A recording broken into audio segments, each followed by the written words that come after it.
قبیلہ عبد القیس کا وفد رسول اللہ صلی اللہ علیہ وسلم کی خدمت میں آیا۔ آپ صلی اللہ علیہ وسلم نے دریافت کیا کہ کون سا وفد آیا ہے، کیا یہ کون لوگ ہیں؟ انہوں نے کہا ربیعہ خاندان کے لوگ ہیں۔ آپ صلی اللہ علیہ وسلم نے فرمایا کہ مبارک ہو قوم کو آنا، یا مبارک ہو اس وفد کو، کبھی نہ رسوا ہو نہ شرمندہ ہو۔ اس کے بعد انہوں نے عرض کیا کہ ہم ایک دور دراز کونے سے آپ کے پاس آئے ہیں۔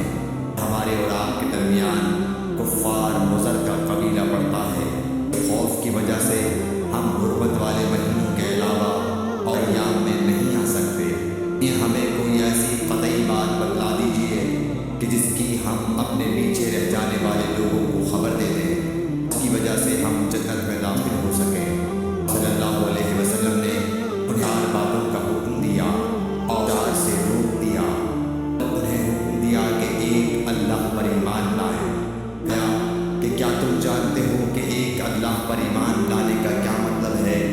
انہوں نے عرض کیا اللہ اور اس کا رسول زیادہ جانتے ہیں۔ اللہ علیہ وسلم نے فرمایا ایک اللہ پر ایمان لانے کا مطلب یہ ہے کہ اس بات کا اقرار کرنا کہ اللہ کے سوا کوئی معبود نہیں، اور یہ محمد صلی اللہ علیہ وسلم اللہ کے سچے رسول ہیں، اور قائم کرنا، زکوٰۃ ادا کرنا اور ماہ رمضان کے روزے رکھنا، اور یہ مال غنیمت سے 5واں حصہ ادا کرو، اور چیزوں سے منع فرمایا دبا، حنطب، مزفت کے استعمال سے۔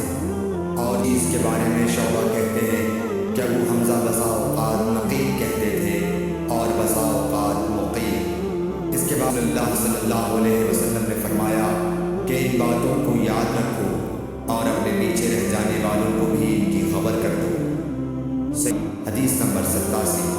عقبہ نے ابو احاب بن عزیز کی لڑکی سے نکاح کیا تو ان کے پاس ایک عورت آئی اور کہنے لگی کہ میں نے عقبہ کو اور جس سے اس کا نکاح ہوا ہے اس کو دودھ پلایا ہے۔ یہ سن کر عقبہ نے کہا مجھے نہیں معلوم کہ تم نے مجھے دودھ پلایا ہے، تم نے کبھی مجھے بتایا ہے۔ سوار ہو کر رسول اللہ صلی اللہ علیہ وسلم کی خدمت میں مدینہ منورہ حاضر ہوئے اور آپ سے اس کے متعلق دریافت کیا۔ آپ صلی اللہ علیہ وسلم نے فرمایا ہاں تم اس لڑکی سے رشتہ رکھو گے کہ اس کے متعلق یہ کہا گیا۔ عقبہ بن حارث نے اس لڑکی کو چھوڑ دیا، اس نے دوسرا خاوند کر لیا۔ بخاری حدیث نمبر 88۔ عمر سے روایت ہے کہ میں اور میرا ایک انصاری پڑوسی اطراف مدینہ کے ایک گاؤں بنی امیہ بن زید میں رہتے تھے، یہ پورب کی طرف بلند گاؤں میں سے ہے۔ وہ باری باری حضرت صلی اللہ علیہ وسلم کی خدمت شریف میں حاضر ہوا کرتے تھے۔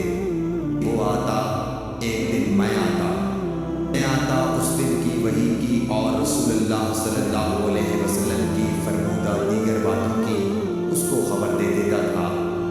آتا تو وہ بھی اسی طرح کرتا۔ تو میرا انصاری ساتھی اپنی باری کے روز حاضر خدمت ہوا۔ جب آیا تو اس نے میرا دروازہ بہت زور سے کھٹکھٹایا اور میرے میں پوچھا کیا عمر یہاں ہے؟ میں پھر اس کے پاس آیا۔ وہ کہنے لگا کہ ایک بڑا معاملہ پیش آ گیا ہے، یعنی اللہ صلی اللہ علیہ وسلم نے اپنی بیویوں کو طلاق دے دی ہے۔ پھر میں بیٹی حفصہ کے پاس گیا، وہ رو رہی تھی۔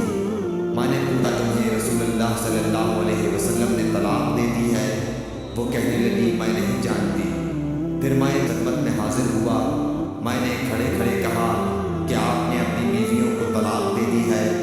آپ صلی اللہ علیہ وسلم نے فرمایا نہیں، یہ افواہ غلط ہے۔